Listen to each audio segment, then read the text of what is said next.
Je, kuna kitu gani kigumu ambacho Mungu amekuomba wewe ufanye katika maisha yako?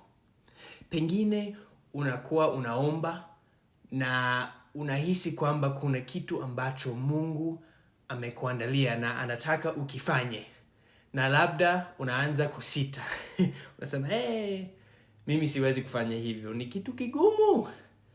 Lakini, Bwana atakuandalia njia ya kutimiza hicho kitu. Mfano moja, katika kitabu cha Mormoni, ushuhuda mwingine wa Yesu Kristo, kuna nabii aliyeitwa Nefi. Na Nefi aliamriwa na Bwana kwenda kufanya kitu kigumu sana. Ukitaka kusoma kitabu utaweza kuona ni kitu gani. Ila alitakiwa kufanya kitu hicho. Halafu, na baba yake ndo alikuwa amepokea ufunuo kutoka kwa Bwana kwa ajili ya Nefi ili kumwambia Bwana anataka ufanye hivi. Na hapa Lehi, baba wa Nefi, anasema, kwa hivyo nenda mwana wangu, nawe utapendeka kwa Bwana, kwa sababu wewe hujanung'unika. Na ikawa kwamba mimi Nefi nilimwambia baba yangu nitaenda na kutenda vitu ambavyo Bwana ameamuru.